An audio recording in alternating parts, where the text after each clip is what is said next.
विराट अपनी फिल्म की शूटिंग बीच में अधूरी छोड़कर वेदिका की फैमिली को लेने उस निकल गया था। जाने से पहले वो नमन अपने मैनेजर को सारा काम संभालने का बोल गया था और जरूरी कागज मेल करने को बोल गया था। विराट वेदिका की फ्लाइट टाइम पे टेक कर गई थी और फ्लाइट के अंदर आकर विराट ने वेदिका की तरफ प्यार से देखकर कहा, वेदिका आर यू हैप्पी। विराट के इतना कहते ही वेदिका कृतज्ञ नजरों से देखकर बोली, हाँ विराट, आज मैं बहुत खुश हूँ और ये सब तुम्हारी वजह से ही हुआ है। तुमने माँ और बिट्टू के इलाज के लिए अच्छे से अच्छे डॉक्टर को चुना, बिना पैसों की परवाह किए हमेशा मेरा साथ दिया। और आज माँ और बिट्टू अगर ठीक हुई भी है तो वो आपकी वजह से है, नहीं तो पता नहीं मेरे घर वालों का क्या होता। इतना कहते कहते वेदिका की आंखें पनीली हो गई थीं। Fearful smiling face. वेदिका कुछ देर चुप होकर बोली, विराट आज माँ को इतने सालों बाद सही सलामत देखूंगी, पता नहीं क्या बात करूंगी, उनसे कैसे बात करूंगी। बहुत सारे जज्बात मन में उभर रहे हैं। बिट्टू तो फिर भी मेरी आंखों के आगे ठीक था, पर माँ तो सालों से हमसे दूर थी, बस उनका शरीर ही था जो हमारे साथ था। पर आज उनकी चेतना भी लौट आई है तो समझ नहीं आ रहा माँ से क्या बात करूंगी। वेदिका अपनी घबराहट के साथ कह रही थी तो विराट ने बहुत ही प्यार से वेदिका के गाल को छूकर बोला, वेदिका वो तुम्हारी माँ है तो तुमसे ज्यादा खुशी तो उनको हो रही होगी, तो तुम परेशान मत हो, बस अपनी माँ के प्यार और मिलने के पल को याद करके खुश हो जाओ। वेदिका विराट की बात सुनकर मुस्कुरा कर विराट के कंधे पे सिर रख के सो गई। महिला दिल आदमी, महिला दिल आदमी। विराट वेदिका की फ्लाइट लंबे सफर को तय करके उस पहुंच गई थी। विराट ने अपने कंधे पे सोई हुई वेदिका को बहुत ही प्यार से जगाया और होले से बोला, वेदिका हम लोग पहुंच गए। वेदिका ने अलसाते हुए आंखें खोली और विराट के कहने पे उसके पीछे पीछे आ गई। वो दोनों एयरपोर्ट से बाहर आ गए, तभी विराट को एक बोर्ड लिए खड़ा हुआ सायमन दिखा जो उन दोनों को पिकअप करने आया था। सायमन विराट का यूएस वाला मैनेजर था। छुटकी ने माँ और बिट्टू को अभी बताया नहीं था कि विराट वेदिका आ रहे हैं, तो सब लोग घर में नॉर्मल थे। वेदिका और विराट दोनों सायमन के साथ चल दिए थे। वेदिका के लिए एयरपोर्ट से घर का रास्ता कटना बहुत मुश्किल हो रहा था। रह रह कर उसके मन में हजारों सवाल आ रहे थे। माँ से कैसे बात करूंगी, माँ मुझे देखकर कैसा रिएक्ट करेगी, बिट्टू मेरा भाई वो, उससे तो मैं जाते ही लिपट जाऊंगी। ऐसे हजारों सवाल अब उसके मन में चल रहे थे। विराट उसके चेहरे के बदलते हावों भावों से उसके देखकर उसकी बेचैनी को समझ रहा था।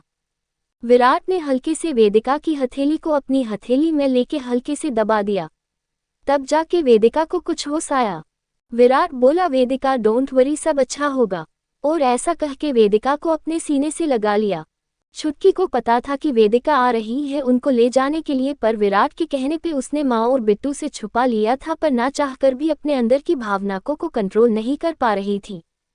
वो अभी कुछ काम कर रही थी, तभी उसे डॉवल सुनाई दी। वो भागकर गेट खोलने गई। गेट खोलने के लिए जैसे ही उसने हाथ आगे किया तब तक गेट खुल चुका था। सामने वेदिका और विराट थे। चुटकी वेदिका और विराट को देखकर खुशी से चिल्लाई, दी वेदिका, दी जी जू। चुटकी अपनी खुशी में भूल गई थी कि उसकी आवाज अगर अंदर चली गई तो सबको पता लग जाएगा। इसलिए वेदिका उसको चुप कराते हुए बोली, शी दशमलव एक एक एक एक एक एक एक। चुप हो जा पगली, टंग आउट टंग आउट टंग आउट, माँ बिट्टू सुन लेंगे। छुटकी बोली, ओ सॉरी सॉरी दीदी। इतना कह के वो वेदिका के गले लग गई। आज चुटकी बहुत दिनों बाद अपनी दीदी से मिल रही थी तो उसकी आंखें नम हो गई थी वेदिका से गले हुए। दोनों बहनें बहुत देर तक एक दूजे से गले लगे हुए रहीं। तभी विराट ने गले को साफ करते हुए कहा, चित्रांशी कोई और भी है जो गेट पे कब से इंतजार कर रहा है कि कोई हमारा भी वेलकम करे। सॉरी सॉरी जीजू, आज इतने दिनों बाद आपको और दी को देखा तो सब भूल ही गई। और ऐसा कहते कहते चुटकी विराट के गले लग गई। विराट ने भी बहुत प्यार से उसके सिर पे हाथ फेरकर उसे गले लगा लिया। विराट उसके सिर पे हाथ फेरकर अपना स्नेह जता रहा था। चुटकी को भी ऐसे लग रहा था जैसे वो अपने पापा के गले लग रही हो। इसलिए विराट के सीने से लगे हुए उसकी आंखों में आंसू आ गए और भरे गले से बोली, थैंक यू जीजू, आज आपकी वजह से ये दिन आया है। राष्ट्र फेस एस्टोनिश्ड फेस। आपकी वजह से माँ और बिट्टू भैया दोनों ठीक हो गए हैं। छुटकी की बात सुनकर विराट बोला, चित्रांशी छोटी है तू और छोटी ही बन कर रह, और तू और बिट्टू मेरे लिए महिरा और वरुण से अलग नहीं हो, तो आज के बाद फिर से मत कहना, समझी तू।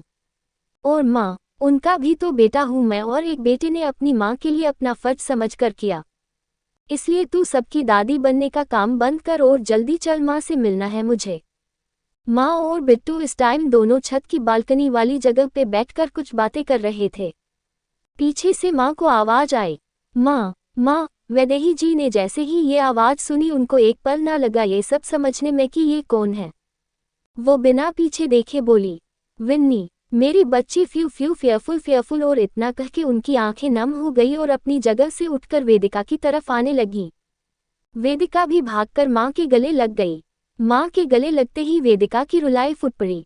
फ्यू फ्यू, अब तक उसने जितना खुद को मजबूत बना के रखा था, आज उसका सब्र का बांध टूट गया। आज माँ के सीने से लगकर उसकी आंखें अपने आप बरसने लगी थी। रस्ट फेस वो आज बिलखकर छोटे बच्चे की तरह माँ के आंचल से लगकर माँ माँ कह के रोए जा रही थी।